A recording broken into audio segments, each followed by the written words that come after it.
Welcome to PhD with Woman on It, Hack the Future. My name is Beata Young, and today's PhD Positivity Hack delivered will be by our guest, Kelly Hoey. Topic: Networking Strategies to a Seat on the Board. Episode 83 starts here. Let me remind you, this is a grassroots community that focuses on women on IT, an inclusive forum of women in technology, startups, and female leaders who are supported by men as well. And I bring heart to that hustle because empathy is my mojo, and empathy is critical when you are working on your networking strategies to a seat on the board. Let me remind of about the things that have been happening in our community. Paulina Zanevich, congratulations on finishing your first course, Certified Customer Success Manager Level 1 by Success Coaching Incredibly. Way to go, Paulina. I'm sure you're going to go even to higher strengths. Cindy Gallop, our guest previously, great news! Make Love Not Porn is offering 8 free credits for every purchase of Cindy Gallop's birthday bundle in celebration of MNOP Week of Thanks. Finally, congratulations to Rear Admiral Joanna Nunyan for being the first woman appointed as U.S. Merchant Marine Academy Superintendent. She spent more than 3 decades in U.S. Coast Guards. She is the right leader to train the future U.S. Coast Guardsmen. In today's episode, we are going to learn networking strategies to a seat on the board.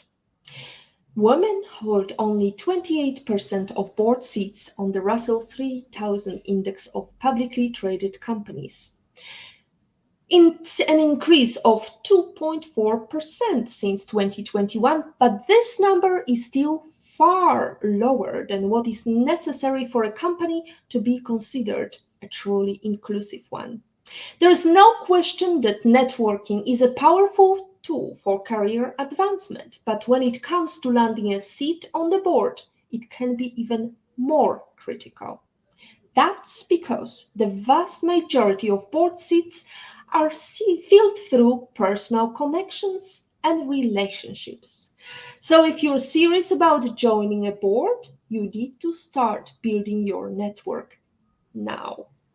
Kelly Hoey, our second-time guest here on Positivity Hack Delivered, is the best person to teach us how to build our networks to increase our chances of getting the seat at the table. A network building expert, Kelly is the author of Build Your Dream Network, Forging Powerful Relationships in a Hyper-Connected World. She's currently working on her second book, which focuses on the unique networks women need for career success. Kelly has been lauded by Forbes and has contributed to a variety of publications, including the New York Times. These and other unexpected career opportunities, she notes, are a direct result of building a network. Kelly, lovely to see you here. 68 episodes later, 1.5 years later, where in the world are you today? I'm in New York City, and it is so good to see you, Beata. So good to be back with you. I am so grateful for that message you are sending us, and I encourage everybody to join Build Your Dream Network newsletter, because Kelly is giving us hints and tips and also shares a little bit of her personal story and journey. And if you're dreading another conversation about how to work a room on hand out business cards while munching on chicken satay, you can relax. Randomly schmoozing is not what we are going to talk about tonight, is it? Ooh, we are not. We're going to talk about intention and being very focused and understanding all the pieces that you need to have in place that, increase your chances of achieving the goal that you want. And in this case, if it's to get on a board, well, we've got some ideas. Absolutely, and Kelly is very intentional about building her network. Last episode, when she talked about building her networks, she gave us access to her newsletter, which was going way, very methodical way how to build your network. Do you have some material for us today, or are we just going to let our viewers ask us questions? Well, I think we should get questions from the viewers, but I've got a great case study in here on someone who was very successful in networking to get on a targeted board, and someone who had pulled together, I want to say, their desire, their skill set, where they needed to fill in gaps, and then just very intentional networking over a 4-year period. Yes, 4 years, and then landed the board seat on the board that she had really wanted to get on. So we can talk through that, but I think there's some things before in terms of women on boards that we should really talk about. You had shared, I think, with everybody and with your newsletter and your posts, some of the stats in terms of, the number of women in board seats and what's going on. And I read through all of that. First of all, the fact that so many consumer companies now have more women's on boards doesn't surprise me. Women drive economics.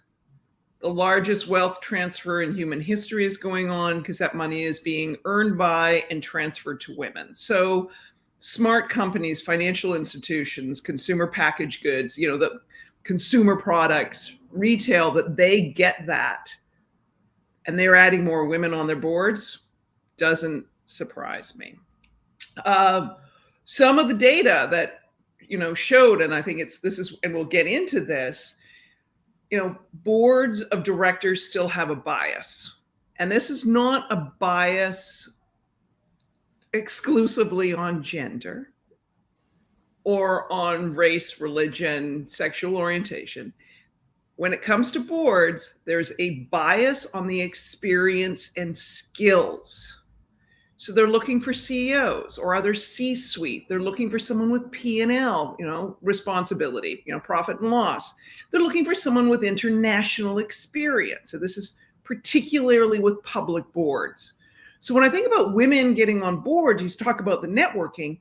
Some of that networking starts earlier in your career, to start networking, to get the responsibilities, to get the projects, to get those opportunities, raise your hand to do those things that flesh out your resume so that there's not this glaring, kind of gap in there.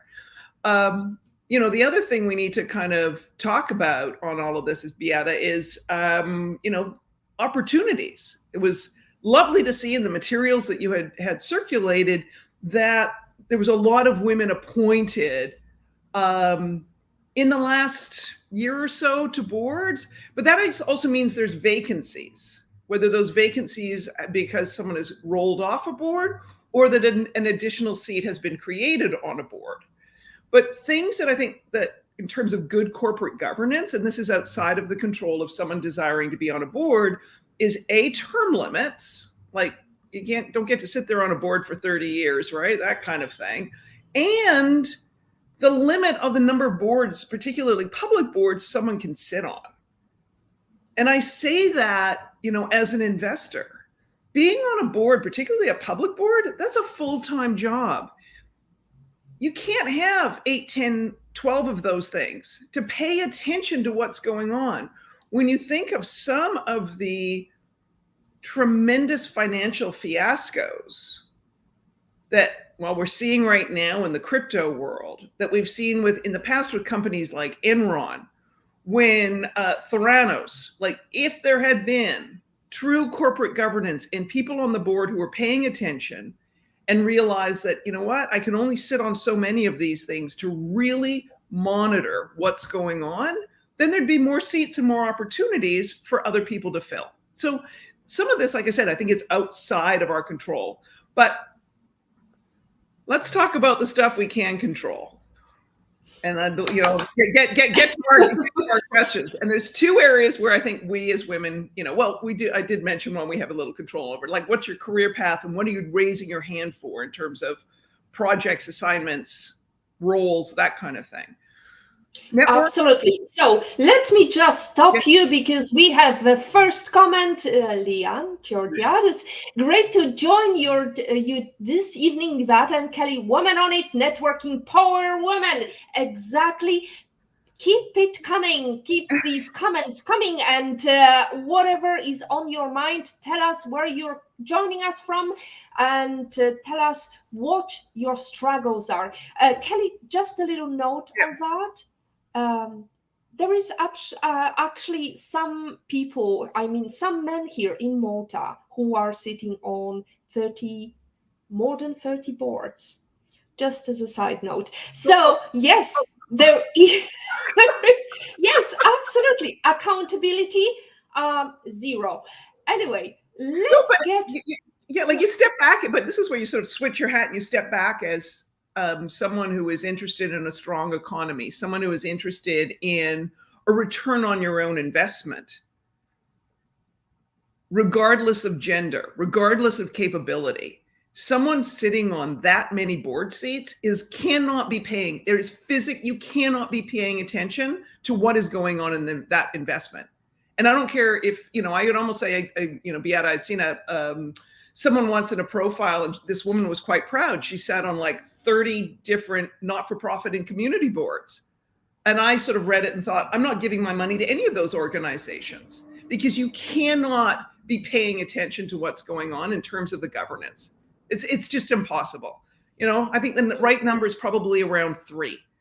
Maybe I can be challenged on that, but that's a good number for someone to be paying attention. So, but let's go to the fun stuff. Let's talk about what people can control beyond how they raise their hand for assignments and projects and roles and all those kinds of things.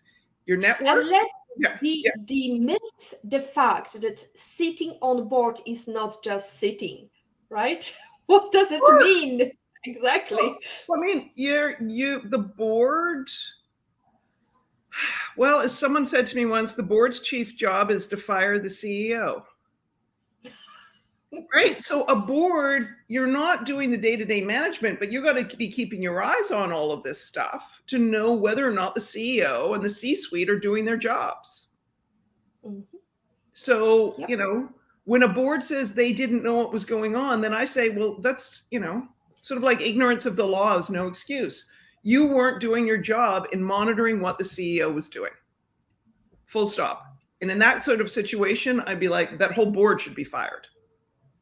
That whole board should be liable to the investors because they weren't doing their job. Their job is to make sure the CEO is doing their job. And if they don't like the information they're getting in a board package, if they don't see and like what information is coming their way, if they have questions, they need to ask about it. And, I've seen board packages, depending on the company, particularly public companies, those, you're going to spend a few days going over that stuff. That isn't just that's not just some nice little paperwork you take to a meeting. You got to read and understand it. You got to read those financials. And anyway, so that's the role of the board. Question them, right? I mean, like if you look at FTX, apparently one of the ways they were approving their accounts was with private chat with emojis. I really would like to see the board minutes of that one. A bunch of emojis that would look like, it would look like a chat channel. Like, no, that's what I say to that. Like, you know what? Like, if you're going to be building a company, and this is, I think, if any listeners on this, women are, starting their own company, they're entrepreneurs, get the governance right from the get-go. Get it right from the get-go. This is also an element of control. This is when you have control of your company and just sort of establishing what you want as a board, making sure you have an independent director, all of those things. But again, let's go to the fun stuff to help women out, because I think there's 2 places, networks and private boards, this, Beata, is where there are opportunities for women.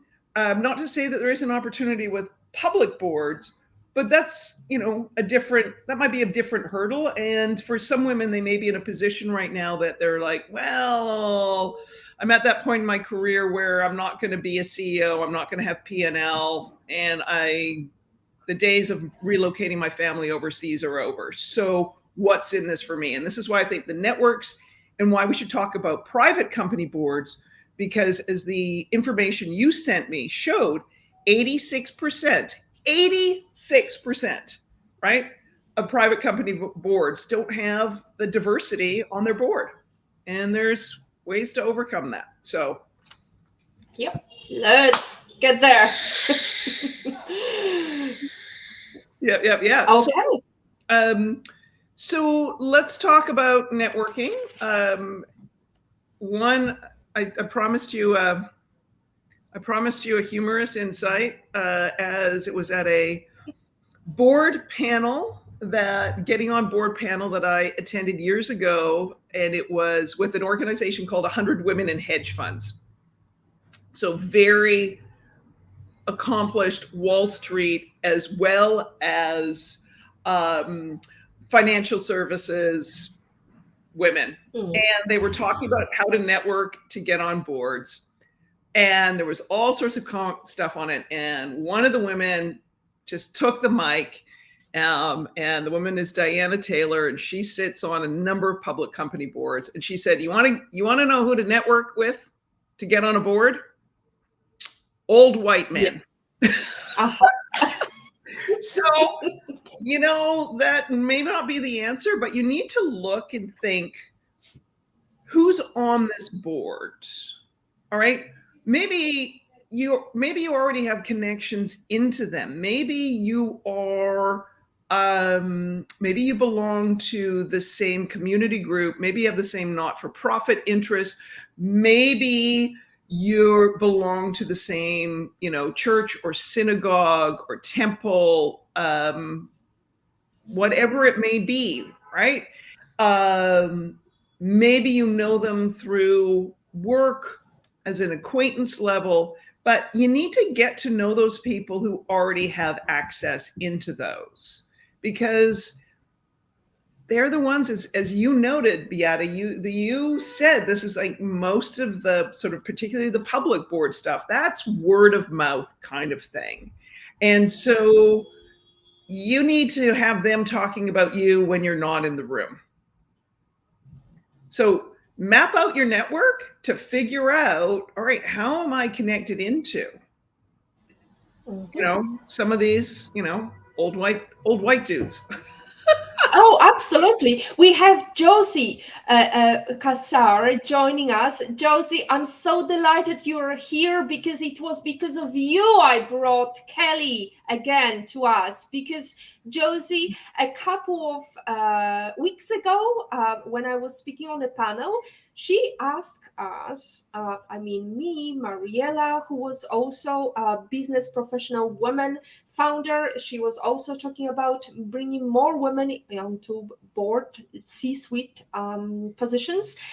And Josie asked us, so how to get on a board? So there you go, Josie. Hi, it's Josie from Malta. Unfortunately, I think many boards are comfortable keeping the same members, especially if the members are complacent and aren't ready to question and challenge status quo because they have been there for so long themselves.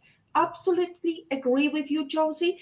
Let's tap into that network of white guys talking to white guys about other white guys and break that cycle with Kelly. Right. Well, this is where I'd say finally, this is where the investors need to get vocal. Like, I'm sorry, you've got board members on here who have been here this length of time.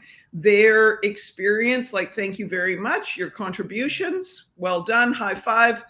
Here's, the rubber chicken dinner or the glass of wine we're going to raise to you to thank you for your service. But we need skills and experience that is more relevant for these economic times. And, or we need board members who don't aren't stretched so thin so they can pay attention here. And I think that's got to come, if the board's not doing it, that's got to come from the outside and say, enough is enough. As an investor, I don't like this as good corporate governance. I don't like this to make sure that we are getting the best. I, as an investor, am getting the best return from having my money in your company if you've got stale male pale and too long getting cobwebs board members. Like, no. So that's find the rabble rousing on the outside, because any change or turnover is good and starts the habit and shines the light on where the problem is when you have complacent board members who are not rolling off. So I'm so glad that Josie raised that.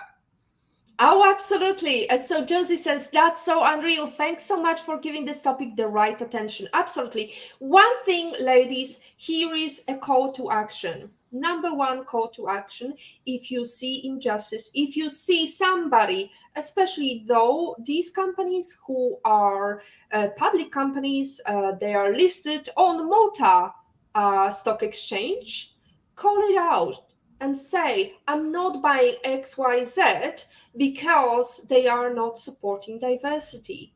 I wish to buy XYZ if only they had more women on board or C-suite, C-level positions. Right. And the relevant experience, like I said, that we need to run companies in this digital, secure cybersecurity, international global era, right? An era where you have a complete changeover in terms of the nature of the workforce, the number of generations in the workforce, the needs and demands of environmental, and the ethos of younger generations who are coming into voting power, working, all of that kind of stuff. And that is not necessarily someone who is of a generation that retired at age 65 and is now like 80 years old.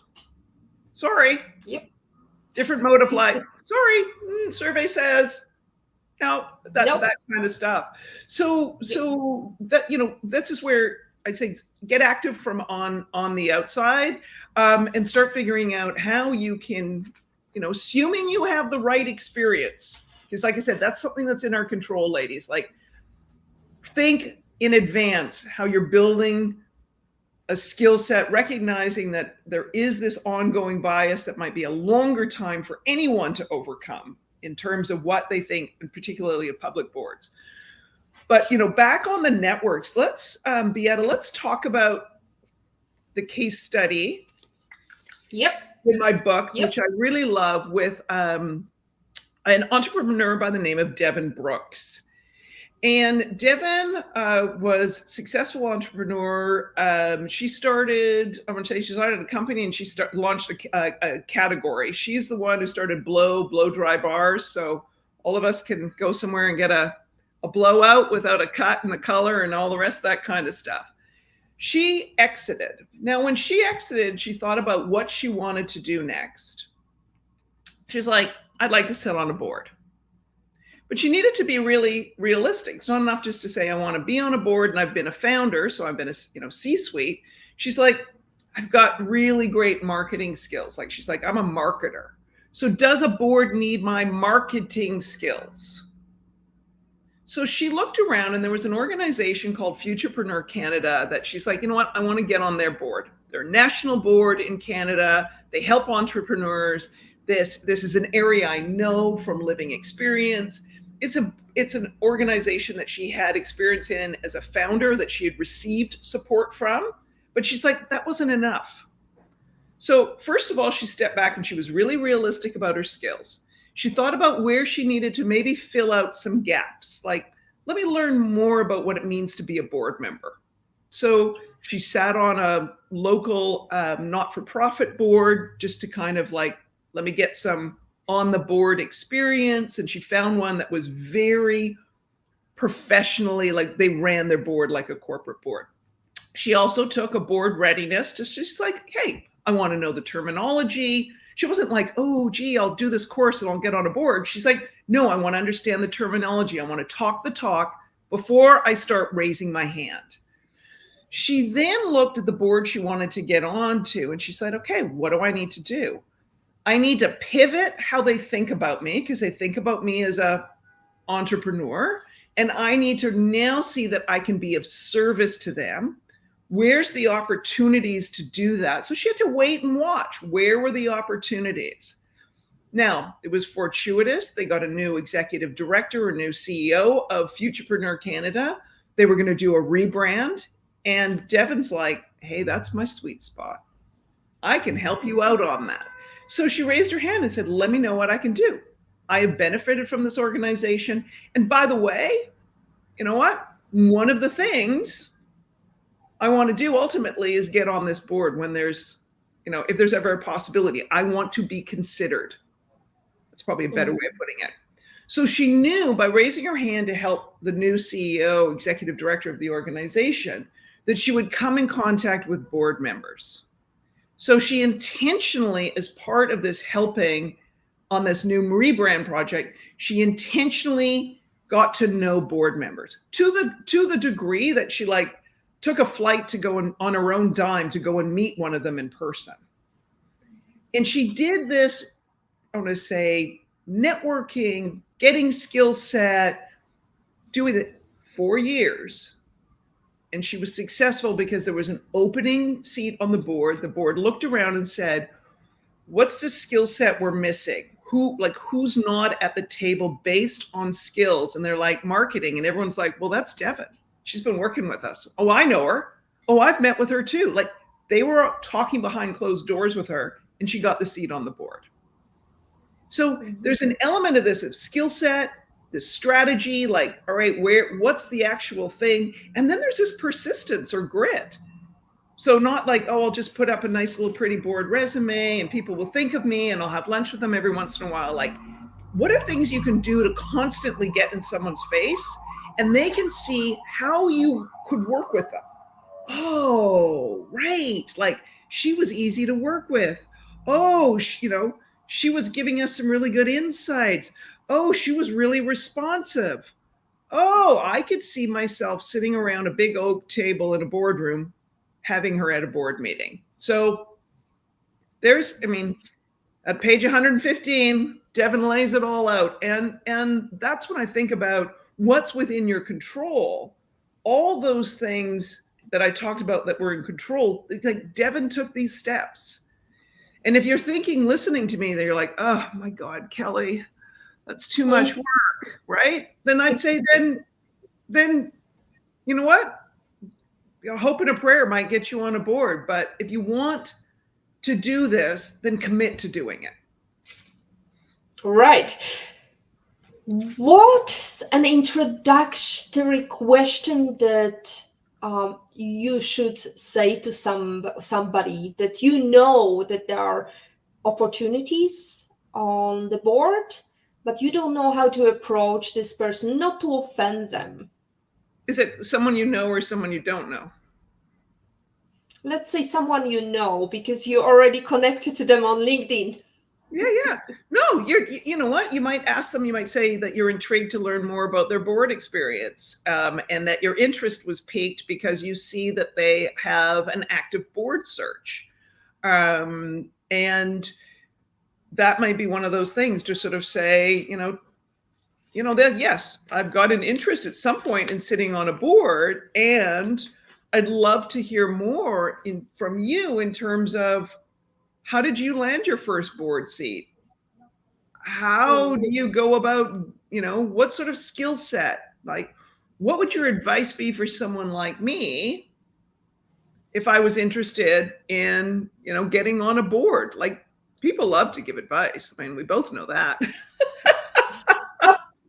Sometimes even without being asked.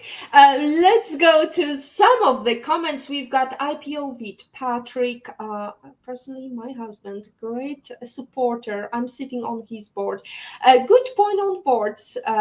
Prulie and her grey tail of Halifax board and her intuition. Long story short, she left the board and it had to be bailed out. Mhm.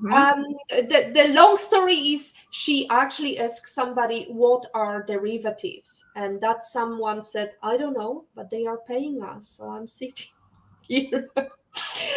Another one, FTX just didn't do board meetings. It saved time on minutes, smiley face. And hey, it was all blokes, so they knew exactly what they were doing with Sam Manfred on 100 plus company boards. Well, until it all went wrong. Exactly. And there is damage. Now, Olga Vasina saying, great comment. Here is her comment. Great convo and love to see you back, Kelly. Wow, two brilliant straight talking women. Love it. When it comes to boards, Kelly, do you believe there ought to be limits? Example, Cadbury report in UK, which reckoned after 6 years no director could be deemed independent to management, for instance. Yeah. I'm like a big fan of term limits. So how long your tenure could be on a particular board. And I would say this for not-for-profits as well, not just for corporate boards, term limits, but also, again, the thing I said before, like the number of boards, particularly public company boards, that someone can sit on. You can't have that degree of oversight of what's going on if you're sitting on too many boards. So term limits, absolutely. We can have, and I'm sure we do have, more than enough qualified, I want to say non-white males to sit on boards, particularly women, of every board of every company in the world. But if there's not turnover, right? If there's not an available seat, we're not going to get appointed. So there needs to be turnover. And there needs to be that churn for new ideas, more relevant experience. Like I said, that's when I put my investor hat on and said, if I want a better return on my money, I want to see more responsibility paid to who's sitting around the table. Absolutely. Board table. But let's jump over, Beata. Let's talk about those private company boards where the data from your the research that you had circulated that 86% Absolutely. of 86%. Yes, and I'm going to ask you a question because there is actually, speaking of investors, there was a meeting I had last year, new company, and they formed their board of directors, and it was all guys. And when I called it out, they actually said, well, because our investors, the people with money, were all blokes, so we need to have their money and their attention. That's why we formed the board, and soon we will change it. They still didn't change it. But what do you say to these guys? No. This is what I say to women. Okay? Mm-hmm. Let's go back to Beata. The largest wealth transfer in human history is going on right now. There are women who have the means to invest in an early stage company. There are women who should be actively investing and raising their hand to be on boards. And this is why I absolutely love the organization, The Fourth Floor. They bring together, I want to say, to either create advisory boards or where there's the investor board, women investors with women entrepreneurs. So some of this, sitting here in New York City, I know a lot of women of means who are like, oh, I want to be on a board. I'm like, so invest. Like, hey, that's what the male investors are doing. Those early stage investors are getting on those boards to watch their investment. So we can rail, against the guys for not having us at the table. So go get your seat on the table. Those dudes bought their seat on the table. Go buy yours. I can't say it any simpler. Right, Kelly, I'm sorry to interrupt you. We've got three more comments, questions. So let's get to what you were thinking. You wanted to specifically target us and tell us action points. Yeah. So first of all, I'd say to women, if you have an aspiration to be on a board, look at your experience and look ahead. Okay. Like if you can start raising your hand for the types of experience that boards are looking for and overcome that, because overcoming that bias that they want CEO, C-suite, P&L responsibility, international experience, heck of a lot easier to start planning for that earlier in your career than when you're looking at, a career retirement or something later. Okay. So there's that. Two, once you sort of have that kind of a look at where you can directly or indirectly start networking with people on that boards. So that might be, all right, is there a not for, community board that's got, a bunch of banking executives on it. And that those people are, on boards or connected on boards. Like pick those kind of activities with that sort of intention. I sat on a not-for-profit board for years, and it had pretty much everybody in the restructuring world and people who had been like sitting on boards or could appoint people on boards. Now, I believed in the cause, but I also was looking at who's the board members, because what in addition to my good charitable work, what else do I want to get out of the time I'm spending? And that sounds very cold and calculated, but hey, with 24 hours in a day and 7 days in a week, you got to pick wisely if you want to get some sleep. And then the other thing is, I would say, start thinking about where you're putting your money. And if you have the means to be, a qualified investor, to start investing in early stage companies so that and as part of that, you're like, I want to be on the board, or I want to be like, you want to get that experience, then do it. There's my 3 action steps. Totally agree with you. Let's go into Josie. She's mentioning, coincidentally, yesterday the EU Commission passed a law which was 10 years in the making, together targeting gender equality on company boards. We've all heard about it. Some of us are in favor of it, some against. But what astounds me in this moment is that it actually took 10 years to pass a law, which should be not necessary. Board members should be selected on their merits, not their gender. Agree, disagree? What do you say, Kelly?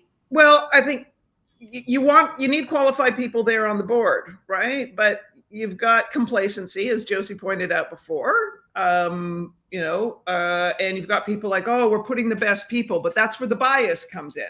And we've got an institutional bias, right? And then you've got the old board club, like everyone doing things for their, like people they already know. And we've got the excuses like, oh, we have to have the right mix and culture. So we need to kick it from the outside. So I may not be totally in favor of having to pass laws to make sure these things happen. But I think passing requirements like term limits, I think passing laws in terms of restricting the number of board seats that people can be on at a time, if not a law, then as your policy on a board, because we need turnover to bring in new people. Well, my take on that is merit, not happening. It's always the same guys being picked. Right.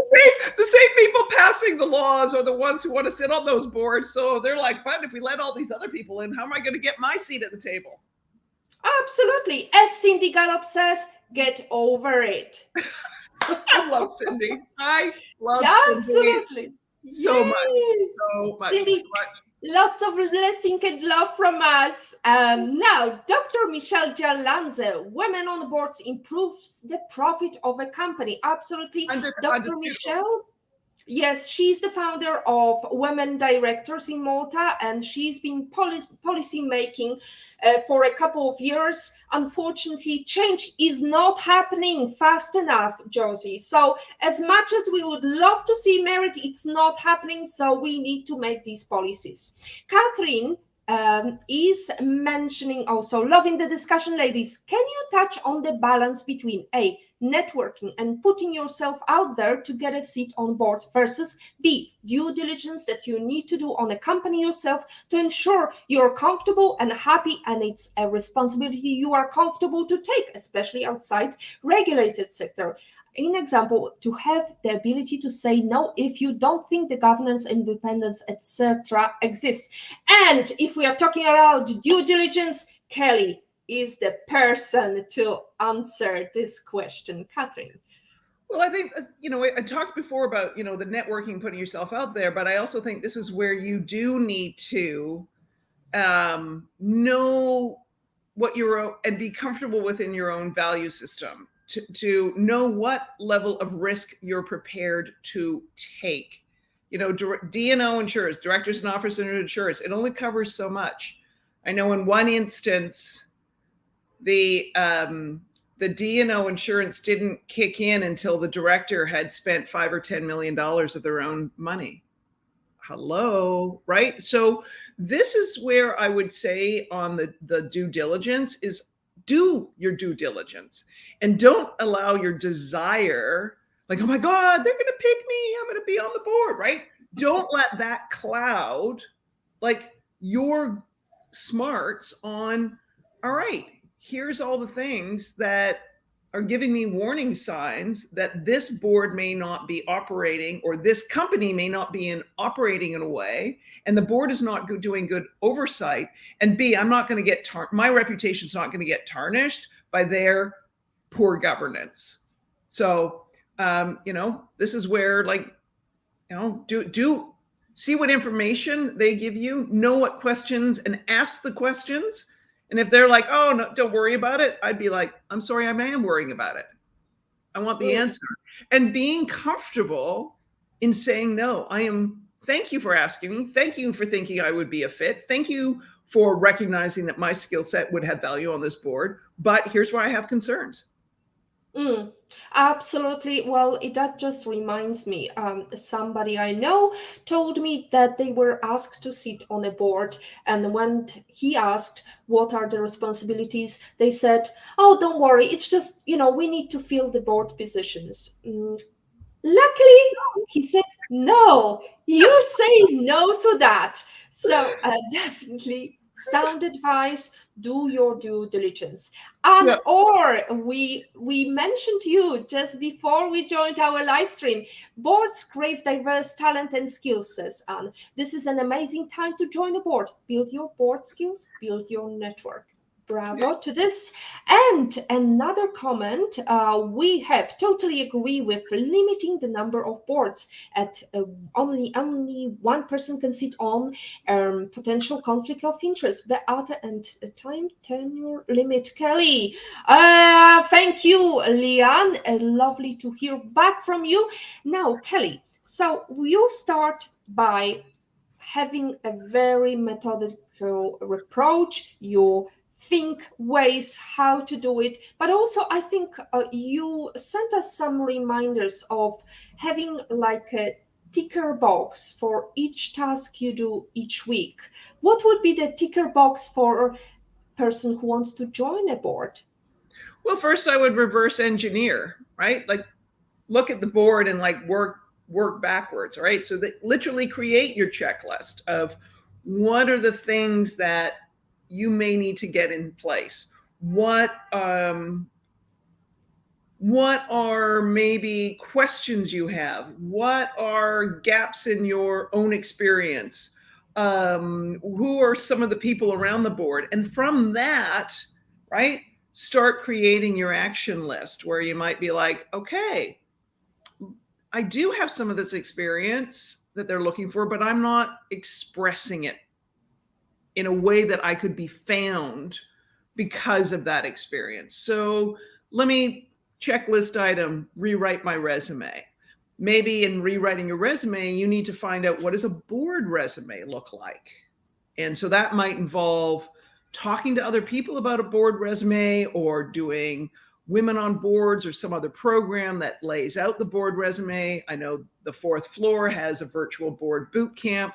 We've got one coming up, I believe. So, like you say, fine, what does that need to be? Okay, so maybe I have the experience, but I need a resume. What does that look like? How do I get that together? Because before you start raising your hand and saying, hey, talk to me about boards, they may say, oh, I'd love to, send me your board resume. Oops, right? And once you do your board resume, you're thinking, what does my LinkedIn profile look like? Is my LinkedIn profile in alignment with my board resume that says, I am the type of person you should look at and consider for a board? So, there's that kind of thing. Start looking at, all right, what are some of the other ways that I can start networking with people who are on boards or connected to people who are on boards? And there's a variety of ways of doing that. Okay. That may be joining, an organization where you have the opportunity to network with other women on boards, or other people on boards, or people who are looking for board members. But it also could be things you're already doing or interested in doing.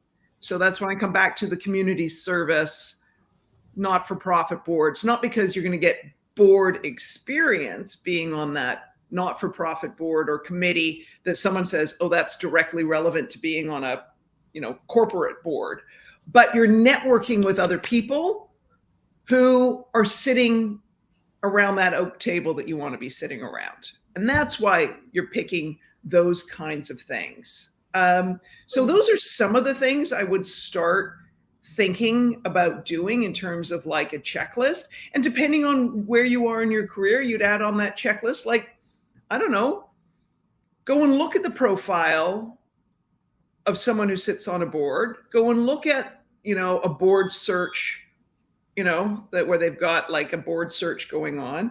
Go and look at that and say, right, what's the skills and experience? How does that map up to the next 10 years of my career? What are the things I haven't considered doing, haven't raised my hand for? Let me give you an example. It was a woman I used to work with when I was in law firm management, and she was a partner, and she had moved over to one of the big banks, and she was in the business line. And at this point, she was probably in her 40s. And the bank was looking to sort of, little dangling in front of her, trying to entice her to go and run the foundation. And my question to this woman was, when she called me, to kind of talk about this opportunity, I said, well, what's your future? Like, what are your future aspirations? And she said, well, I want to sit on boards. I said, then you cannot take that foundation role. You must take a P&L responsibility role. You're doing this role. What's your P&L responsibility? All right, you had in your law practice, you had the international stuff, but where can you get more P&L? Can you get more business experience? This role of running the bank's foundation, I said, you can have that when you've got a lot more gray hair than you do now. But do not take yourself at this point in your career out of the business line, because that other one is not going to give you the same opportunities. Absolutely. Well, we're talking about board experience. I would like to point out the fact that we are connected on LinkedIn, Facebook, Twitter. Once you're sitting on that board, make sure everybody knows that you're sitting on it, and also what are the activities you're doing, because that way other people will notice you. Because if you're sitting down and keeping quiet about that, it's not going to change. You're going to be just hidden in the bushes. And speaking of hidden in the bushes, we've got a LinkedIn user. Well, Leanne, I know it's you. Thanks to my production team, my board position is 3-year duration. Well done, Lian. Excellent job. And thank you very much for helping us, Women on IT, hack the future. Patrick is making a comment. Loving this convo, ladies. Another awesome show. And Beata Young Kelly, how is sharing the love with the brilliant Cindy Gallup? Absolutely. Empathy is our mojo.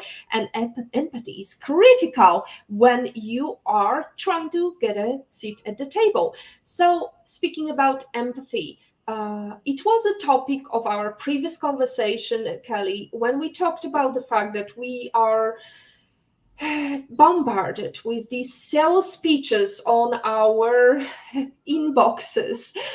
What are the most common mistakes that maybe not necessarily females, but everybody makes in terms of networking? What we should avoid doing if we want to be considered as a board member? Well, I think one of the things to think about is how you're reaching out. And we have our own needs when we're reaching out, but you have to think about, why would this other person want to talk to me? What do they care about? How can I have empathy? How can I show that I am empathetic and understanding of their situation? So, take the difference, Beata, from reaching out and saying, and swear to God, this happened to me. Hey, Kelly, I know I can read about your career online, but why don't you tell me about it? No. Ask a better question. So I think one of the ways you can be most understanding, most empathetic, most likely get people to talk to you is by doing your research before you ask them the question. You know what? People have profiles, they have websites, they write books, they do interviews. This is not creepy stalking on the internet when you say to someone, I've been following your career, I have a similar background, and I know that at this point in your life, you started to sit on corporate boards. I've kind of looked around to see if I could find some information, but I'd love to know how that first one happened. Was that something you were sought out for? Did a recruiter or a headhunter find you for it? Was it word of mouth? I'd love to know, like that storyline of how that happened for you. And just ask the question.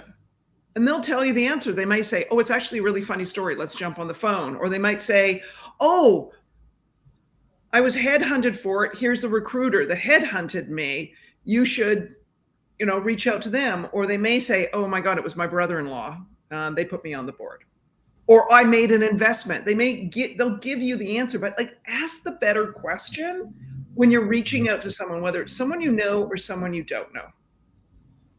Absolutely. And speaking of asking a better question, it shouldn't be a question of, I would like to sit on a board. Do you have any suggestion? Right? You need to figure out what kind of experience you're bringing and which board you're considering, whether it's public or private. What would be the first approach from Kelly advice? This is what doing your research. So you could say to someone, I have an interest in being on boards, and I wanted to ask you X, right? I know that as a recruiter, you've probably got a stable of people with experience that you put on boards. What advice, or where could direct me for advice on nabbing that elusive first board position? I've had recruiters who have said to me, you're fabulous, Kelly, but until this happens, I can't place you. So I've networked with recruiters for years, knowing that I don't have the experience yet for them to be able to place me. But 3-4 years down the road, they're like, now you do. But I've already built the relationship with them. So some of this is what's the question that you can put in their head to ask, and that you are asking the question with a full reveal of that you understand what they are capable of delivering for you, and your understanding of their ability of the time that they can have spent talking to you, rather than you ask a big open-ended question. Oh, hey, you're a recruiter, and you put people on boards and I really want to be on one and my resume is attached. Can we? I'd be like, yeah, delete. Here's my, or sign up for our newsletter. But I would say, hey, there's another networking action item. Some of these people who you think may be, the linchpin, the connector into getting on the board, like a headhunter, whatever, like get their newsletter, see what they're talking about. I'm sure a lot of the things when they're talking about what it means to be a good board member, they're putting on a podcast or they're putting it on their blog. Read that information. A, it might find the answer, or B, in it, you still may be like, I still have a nagging question here. And I can let them know I have done all this other work, which makes you far more appealing as someone that we would want as a stranger, that someone would want to spend time with.